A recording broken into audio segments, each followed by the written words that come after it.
Enough of narcissistic mums this, and evil dads that. Reddit. What are awesome stories involving your parents? My parents would buy scratch-off tickets often. They'd give them to me to scratch off because I was a kid and it was exciting to me to scratch them off. Of course, since the lottery is pretty much rigged, we never won anything. After scratching off each ticket, I'd show it to my parents and ask, "I won," and they'd say, "Number, you didn't win." Then one day I scratch off a ticket and ask, "I won," and my dad says, "You won." I got really excited. "I won, you won. You won a candy bar." So we go into the convenience store and my dad says to go pick out my candy bar. I go grab a Snickers or something and head back to the counter. I put the candy bar on the counter and hand the cashier my ticket. And that was it. I had won something finally. So then as I grew up, anytime the lottery or scratch off tickets would come up, I'd tell the story about how I won a candy bar once. When I was about 20, I said something about it again. I won a candy bar once. My mom for some reason decided to come clean about it. "You didn't win," she said. "Every time you'd ask us if you won, you looked so hopeful, and then we'd say no, you didn't win, and you'd be disappointed. So daddy just said you won. He went into the store with you and paid the guy for a candy bar and told him you'd be paying with a scratch off ticket. Turns out I'm just a loser like everyone else. Thanks, Dad." That was incredibly sweet of your dad to do that. I'm a very average musician. I'm not awful, but I'm definitely not a unique talent. Picture every mediocre band that opened for a band you actually wanted to see. Any band I've been in probably sounds about like that. My parents let a lot of crappy music happen in their basement, and they came to most of the shows. Like I said, it wasn't completely awful, but looking back on it with adult eyes, I'm amazed they put up with all that noise. I'm also flattered they came to all those shows. It's really hard to appreciate how valuable time is as an adult when you're 16. Plot twist. They enjoy watching you embarrass yourself. God, he's absolute shite, but look at the sucker go. Mom and dad made all the difference in our elderly neighbor's life. She was a sweetheart, a widow who couldn't get around much, but loved her home, cat and dog. Each week, my parents would do her grocery shopping for her, along with their own, and occasionally brought her a home-cooked Sunday dinner to brighten her week. Dad took care of her house repairs while mom cleaned it, with help from me and my brother. There was room in our parents' hearts to adopt this special lady and to make her last years memorable and enjoyable. This is so selfless. When I was little, our car hit a pheasant on a country road. I cried so much my dad buried it at the side of the road and made a little cross for it. When I was little, our car hit a pheasant on a country road. I read this as peasant. A letter drastically changed my appreciation of your dad. When my brother and I were probably like 10 and 8, we went through an astronomy phase. Despite us having school the next day and my dad working full time, he would always drive us to the next town over every Wednesday for an astronomy club that met and talked about the stars for an hour. He also woke us up at 2 AM on nights when there were meters or showers so we could drive to the outskirts of town and watch them. Some of my favorite memories, and definitely part of why I love science so much now.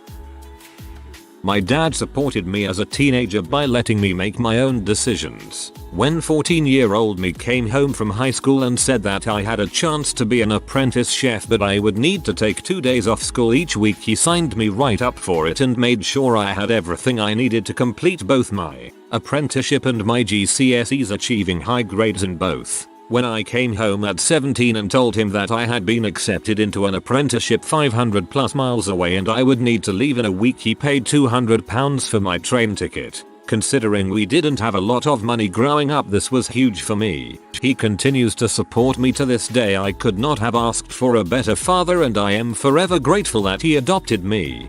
I don't know why, but this one touched me the most. My mom would take me to the park and play hide and seek together. I was maybe 4 or 5 at the time. The park was off of a main road and it wasn't the best area of town. I found a really good hiding spot where I climbed up into a big tractor tire. However, I also had a large amount of hearing loss at the time due to constant ear infections, so I never heard her calling out my name when she didn't think it was funny anymore. She apparently couldn't find me and actually got worried. thinking that I had left the park fencing and gone off to hide elsewhere. That's when she saw a car pull up from the road and a kid get into the car, and then the car drove off. She thought it was me. My mom did track and field all the way into college and also ran marathons just for fun. She hurdled the fence and chased after the car until it pulled into a store parking lot. She realized it wasn't me, took down the license plate numbers and sprinted back to the park to find me crying with the other mothers because I couldn't find my mom after I came out of the tire. She ran this car down for 15 minutes one way. She had told me about this a couple of times because she remarks it as one of the scariest moments she's ever experienced. Your mom sounds like the inspiration for the T-1000. Legend. I did the whole I am running away thing when my mom did not buy me a Game Boy Color. She then helped me pack, and I got so confused and scared that I actually had to go through with it. She called my bluff, and I will do the same thing with my kids when they try the same bluff. My parents have a picture of me sitting on the side of my house with my pillowcase packed with who knows what. It's something I'll cherish forever. I don't quite remember why I wanted to run away, but I would have lasted maybe 2 hours. In elementary school, my very first chapter book was The Lost World, sequel to Jurassic Park. My mom's favorite movie to this day is Jurassic Park. The Friday it was released I was in class, 4th grade, and I got a call: Jotun, please come to the front office. Your mother is picking you up for your dentist appointment. Me out loud: I don't have a dentist appointment. Walk up to the main office, see my mom. Very loudly: Mom, I don't have a dentist appointment. Mom: Yes you do, Jotun. It was last minute. Me to the receptionist: I do not have a dentist appointment. Mom: Jotun, please go get into the car while I sign you out. Hands me the car keys. I go to the car and found 2 tickets to a 1 p.m. showing of Lost World. Later in life my mother said there was only one time she has ever wanted to cuss at me, and it was her wanting to tell me that day shut the frick up and get in the car, but she didn't. Turns out she really didn't want the school to know she was letting me ditch school to see a movie. So my father and I are driving home from the beach. We are on 695 Baltimore Beltway. It was getting dark. We were driving 65 miles per hour when BLAM there is a ladder in the middle of the road in front of our car. We couldn't go right. We couldn't go left. No way to stop in time. All we could do was drive over it and hope for the best. We do so, then immediately pull over, as do about a dozen other cars. Our car, a crappy minivan, sustained remarkably little damage. I can remember at least one car that was totaled. Several needed towed. The people that day, it was like a truly random sample of the population that was driving on the Beltway. It was heartwarming to see everyone help each other out. Everyone was going car to car and assessing for injuries, and then trying to figure out if they had skills or equipment to help out their fellow drivers. We had teamed up with this older black lady. She was alone in her car. The ladder had torn through and destroyed a rim on one of her rear wheels. If she could get the spare on, she could drive away. Problem: the spare was padlocked to the device holding it in. I remember it as a Jeep style, where the spare sits on the trunk. My father and I and her puzzled over it. She didn't have the key. It wasn't her car. Brother-in-law's if memory serves. I asked around for any tool that could cut through it. I couldn't find any. Her bill was friendly enough. He wasn't P, but he was far away and it was gonna take a while for him to get her the key. So, a bit of time goes by. There is nothing stopping us from leaving. Everyone else seems to have their crap together and they are leaving. We are just standing around chatting.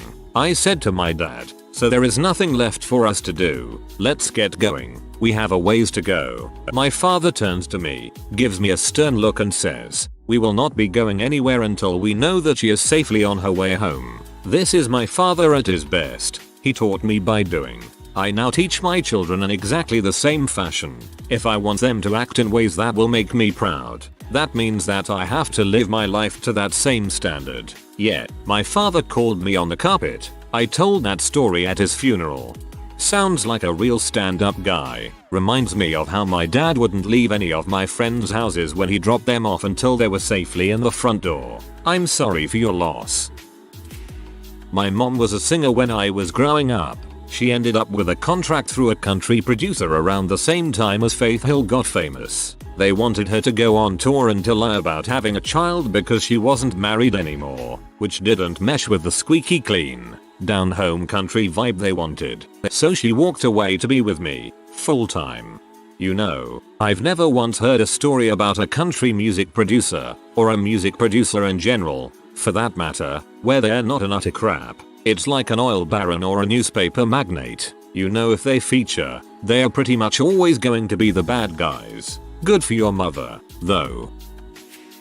One time my mum was driving me somewhere and we went past two massive blokes having a scrap. They were both well over 6 feet and built and they were properly thumping each other in the face to the point where blood was flying. My 5 feet 2 inches middle-aged school teacher mum stopped her Ford Fiesta, got out and started telling them off. Didn't even raise her voice. She just used that calm "you're in trouble" voice some teachers can do. She separated them and made them walk away in opposite directions, leaving trails of blood from their messed up faces. Then she got back in the car and drove off like nothing happened. I was speechless. I kinda love your mom for doing that.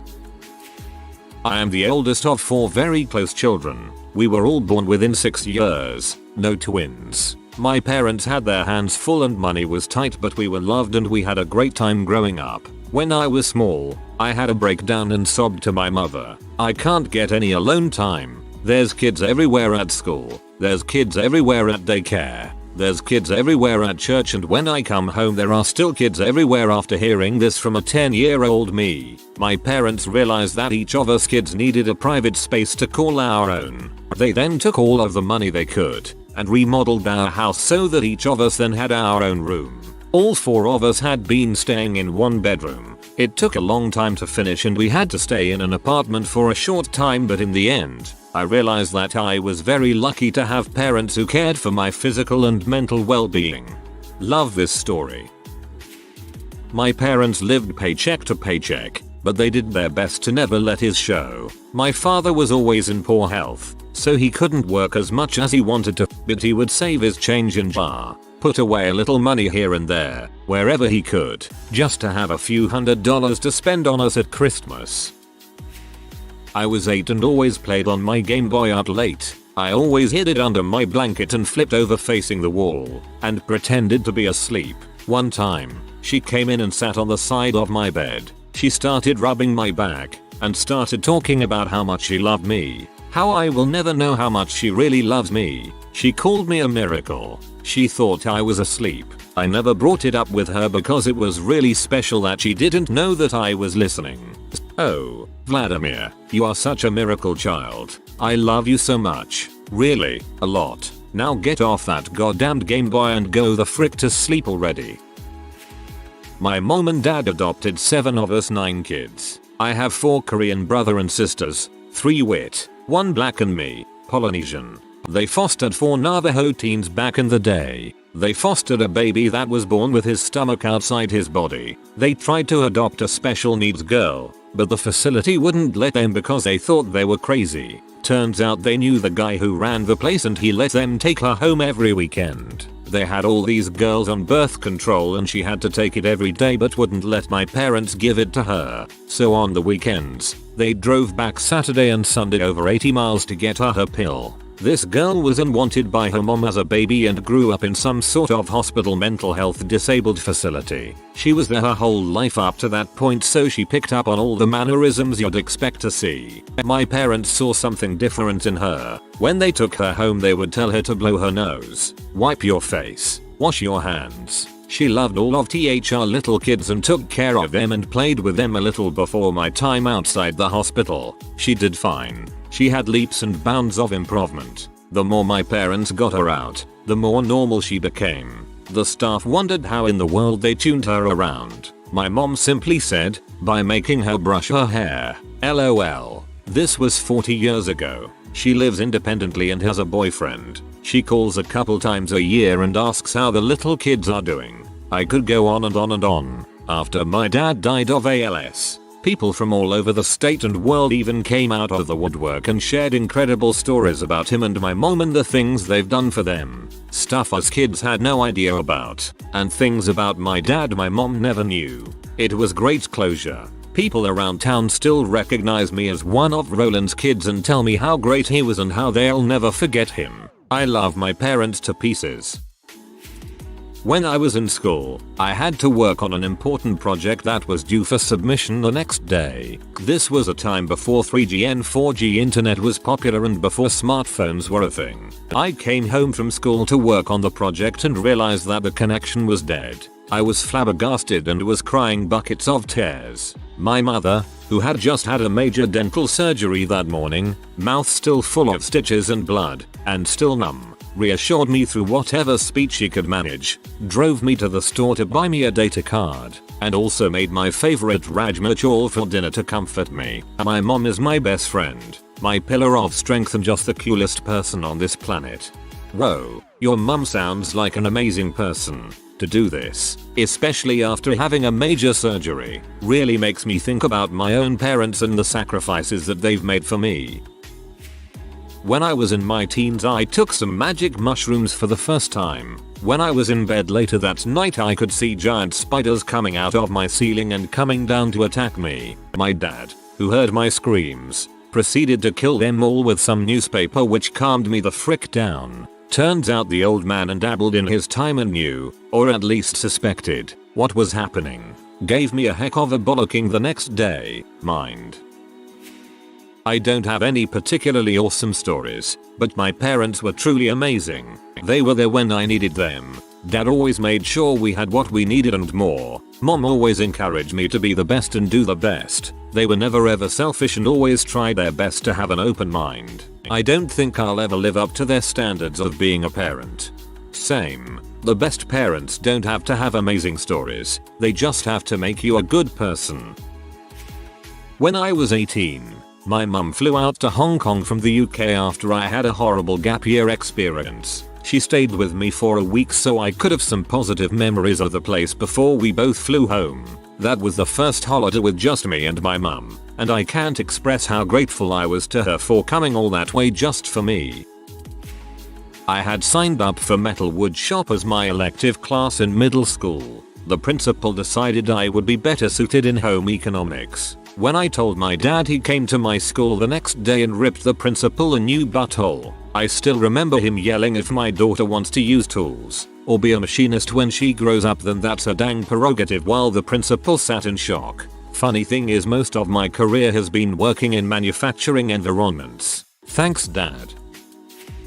My mom is the kind of person who avoid conflict so much it becomes a character flaw. She's kind of submissive with other adults, especially people in authority. The ultimate people pleaser who can't stand up for herself for fear to hurt someone else, being yelled at, or create a fight or any kind of conflict. I was hospitalized when I was 10. The chief of pediatrics ward was a great professor. When he came to me, he explained to his interns using all the scientific words and had lengthy explanations of what happened to me and what was done to treat me. 10 years old me didn't understand most words and was super scared because in my little head, all those big words meant there was something wrong that they didn't want me to catch on. And I was already stuck in a hospital bed. So what can be worse, frick, I'm going to die. My mom noticed that I was panicking. She stand proud, as cold as ice, and asked if Mr. the Great Professor would mind to lower himself for a minute to speak regular French. Please, you're scaring my kid, sir. The Great Professor looked affronted and made one of his intern do it. This one gives me a warm feeling inside for some reason. Good on your mum for noticing you were scared by all the big words and telling him to cut it out.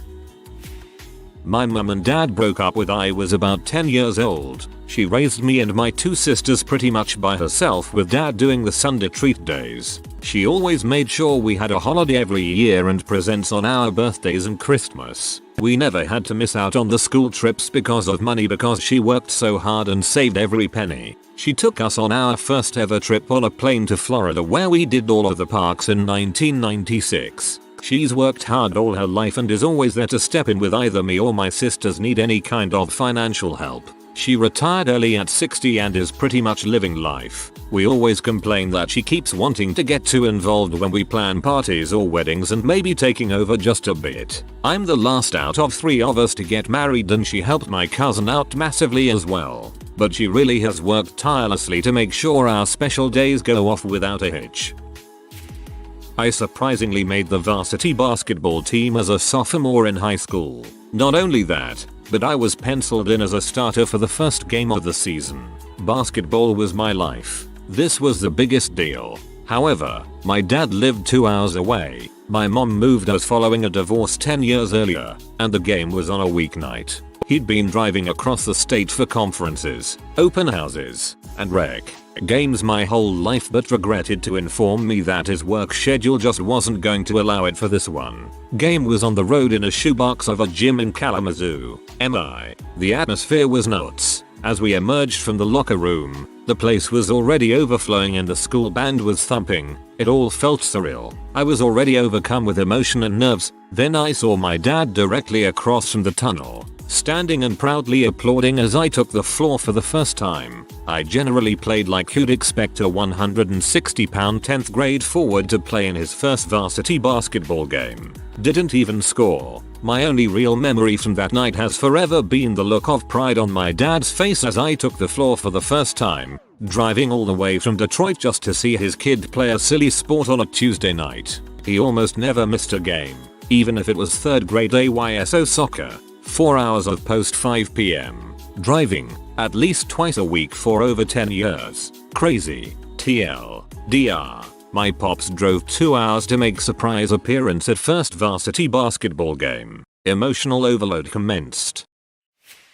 I'm a fairly large guy, and my stepdad is a moderately husky man himself. My mom is tiny. One time when I was probably about 17-18 he and I were arguing. I was sitting on the couch and he was standing and the argument got really heated, at which point I started scornfully saying, "What are you gonna do? Hit me?" He responded with, "Stand up and see." At this point my mom, who is a tiny woman who's only about 5'2" and maybe 110 stood between us and said, "There will be no hitting in this house." It was pretty badass of her, and I always remember how impressed I was with her at that moment. 2 guys throwing their egos around is one thing, but being half their size and standing between them is something truly awesome. As a disclaimer, he was not abusive or a terrible guy. We were both just being jerks that day.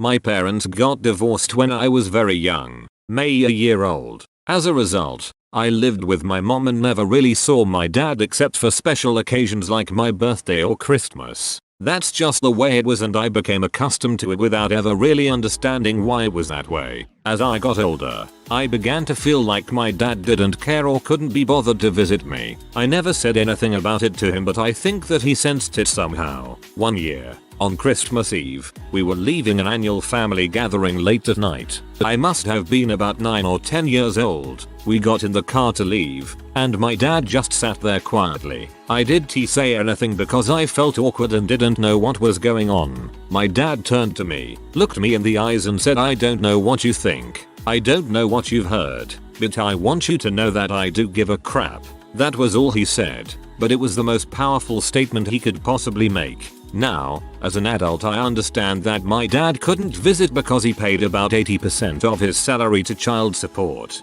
He had to live far away because he had to go wherever there was a job for him. And he couldn't tell me these things because he didn't want me to resent my mother. My dad sacrificed so much just so I could be a happy and oblivious child. He did everything he could to make sure I had the best of everything. And he did it all never expecting anything in return. My dad is the greatest person I have ever known and I hope that I can live up to his sacrifice.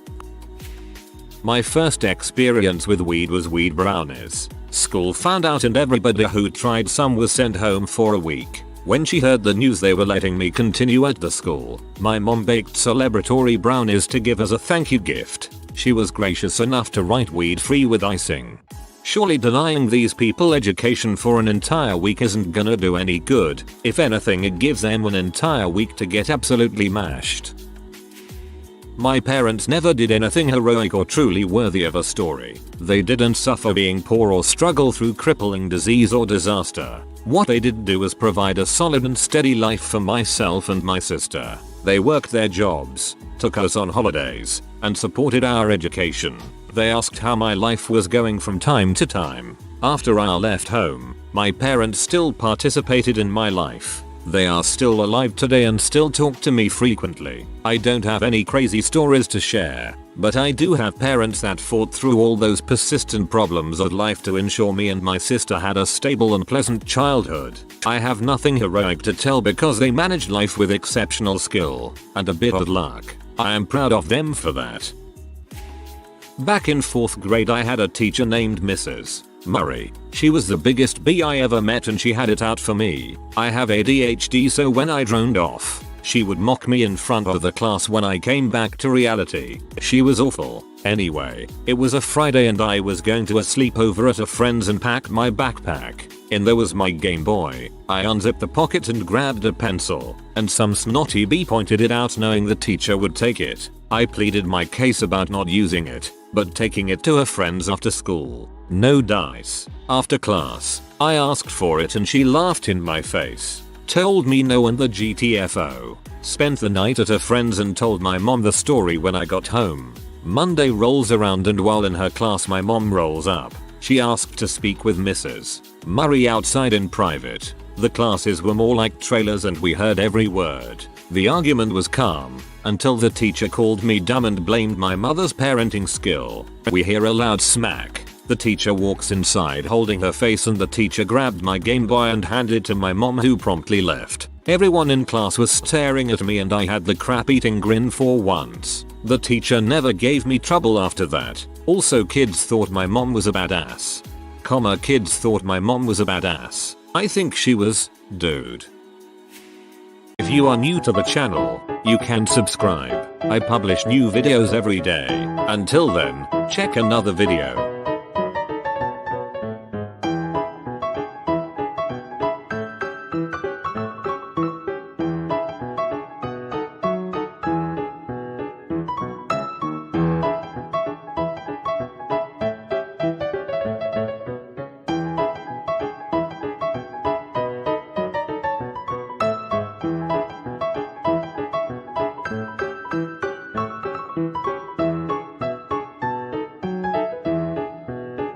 Bye for now.